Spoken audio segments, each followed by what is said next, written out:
A few weeks ago, I made a video on Mortal Kombat characters with pretty broken tools that were still somehow considered weak in the overall meta of their game. And, as usually the case with this kind of topic, I had some comments requesting to make a opposite version of the subject, by listing top-tier characters that had terrible moves. And, well, it is actually much easier to make this kind of video because these instances are more common than you'd think. Top-tier, or sometimes outright broken characters, do sometimes have a specific move that is genuinely rubbish, and although it changes nothing about their tier list placement, it's just kind of funny to look at these moves now and think, you think you're one of the good moves here, but you're not. My name is Ketchup, and these are 5 instances where a Mortal Kombat character is broken or top tier, but no thanks to an awful move that may as well not be there. If you enjoyed this video, make sure to subscribe to the channel and click the notification bell for all future uploads. We are actually closing in on 200,000 subscribers right now, and that is absolutely mind-blowing. Thank you all so much. The first entry in this video is Kabal's Buzzsaw in Ultimate MK3. Haha, Kabal! In Ultimate MK3, this character was super duper broken in many ways that I've covered in detail on this channel many times. He's got some of the best rushdown, the best zoning, easy and efficient combos, relaunches versus tons of the cast, a character who could absolutely annihilate you up close, but rarely even had to be there because his instant air gas blasts would invalidate so many characters on its own. I don't need to explain this any further here because if you've watched this channel enough, you know how stupid this character was. But that being said, he does have one move that you never see. He doesn't need it, and it's so awful on its own that it truly serves zero purpose to his game plan. I'm talking, of course, about his low buzzsaw attack. This buzzsaw was actually okay in vanilla Mortal Kombat 3. Some viewers may remember watching some old arcade runs of this game where you hit a spin, do a buzzsaw, run in, pick it up with a full combo, and although the free combo section of this buzzsaw is a bit of a myth, the opponent can actually block after the low buzzsaws hit them, it definitely made arcade runs a lot easier. But what wasn't documented as much was how it worked versus a juggled opponent. If it hit someone who was in the air, it basically stunned them, and it allowed for a combo follow-up where there was huge damage on the end of it. And yes, this was a pretty decent move because of that.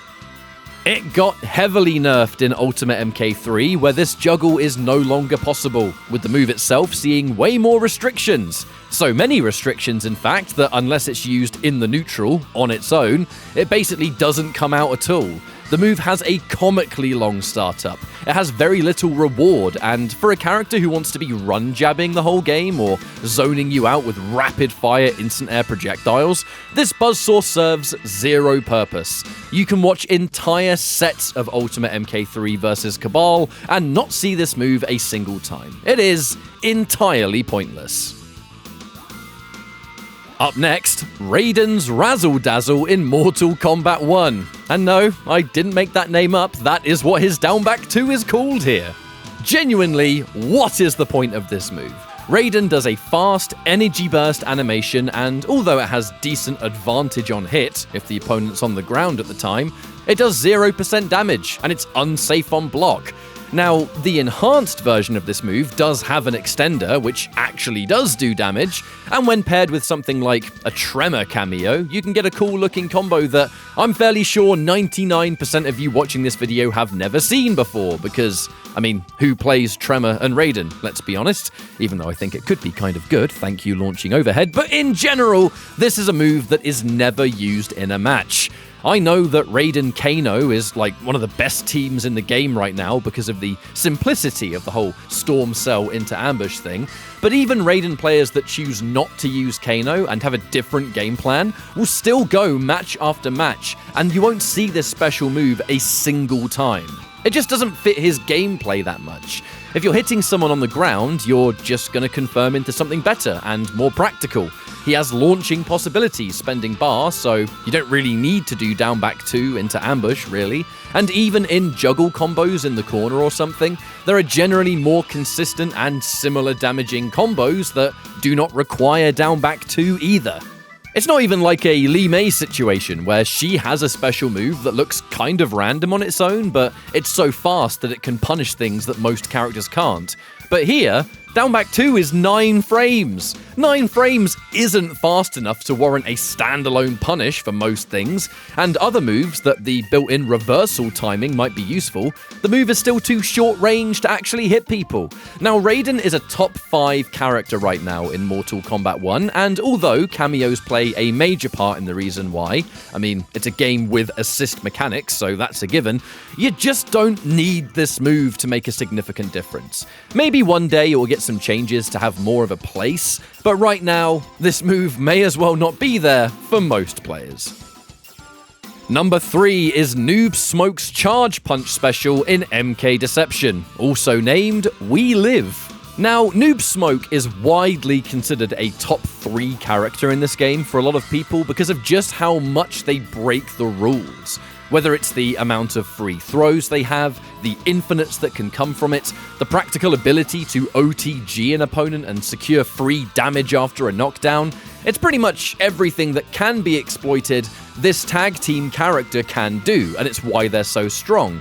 That being said, many of their actual moves, outside of the ones that lead to unintended gameplay exploits, are generally not that great, and one move in particular that really sends that home is their Charging Punch special attack. This move will see both characters appear on screen to do a double punch special, and you have to be Noob Saibot for this move to come out.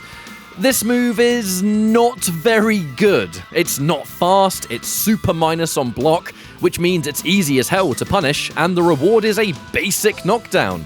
Basically, you take a huge risk to perform a terrible move that gives you next to nothing when it actually hits them.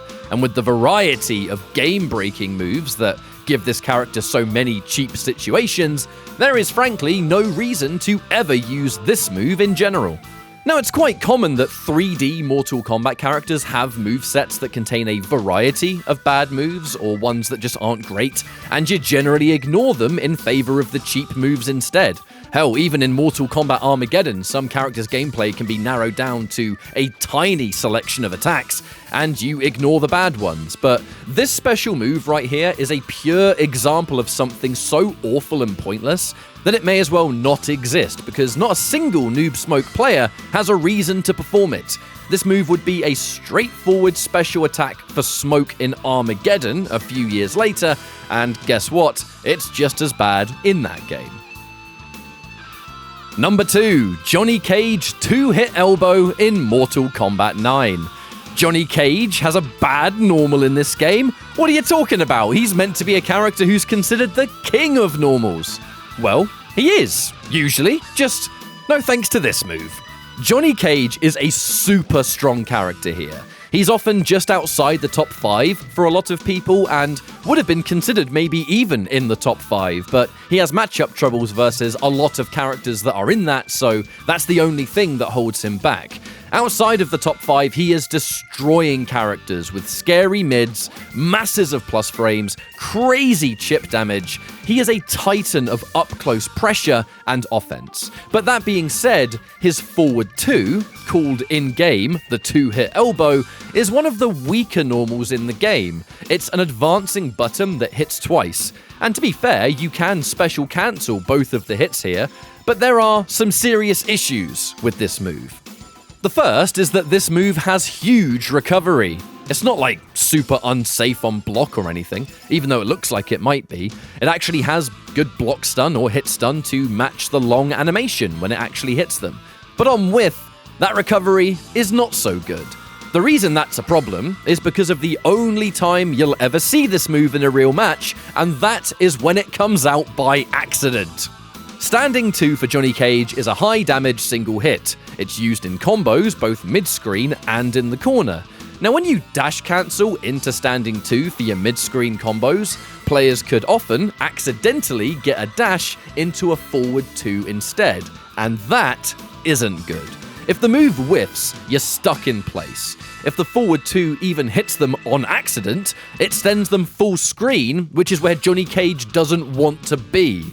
The real punish of getting this move by mistake is that you now have a bad situation versus what should be a nut punch ender, restand into free pressure, plus frames, and block damage. Now, you've lost the whole thing. This move can be used in very specific matchups in this game, but for the most part, this is widely regarded as one of the weaker normals in the roster because it just works against what Johnny Cage wants to do. And if a normal is giving you a situation against your character's meta, trust me, that ain't a good normal. And finally, we're going to talk about a weird one here. Dramin in Deadly Alliance. We've covered specific moves and normals in this video, but how about entire stances to close things out? Dramin is widely regarded as a top 3 character in Deadly Alliance. He's definitely top 5 no matter who you ask. But that said, in a game with 2 hand-to-hand stances and a weapon stance for most characters, Dramin manages to be top tier without needing to use either of his hand-to-hand stances in any way, and that is absurd! This character is used in weapon stance only in this game. He's got range, keep away potential, and a ton of ways to backdash cancel for safety. On top of the fact that weapon stances are immune to the reversal mechanic, which a select few characters have in this game, and it makes them quite good. Dramin has 2 full hand-to-hand stances that give him basically nothing in the meta. Nothing that makes them worth it. Basic attacks that simply make you want to swap to Iron Club as soon as you possibly can because they are so terrible.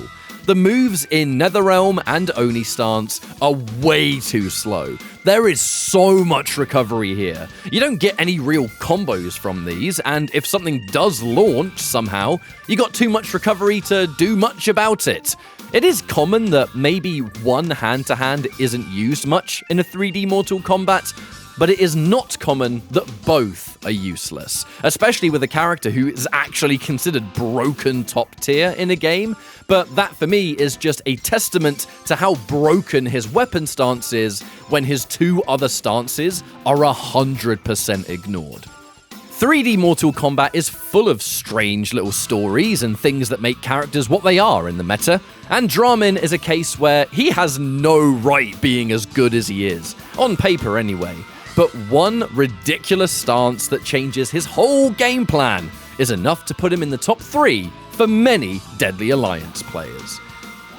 And that is our list of 5 top-tier MK characters that have an awful move or 2. Thank you all so much for watching this. Make sure you stick around for plenty more Mortal Kombat where that came from, and I will see you next time. Take care.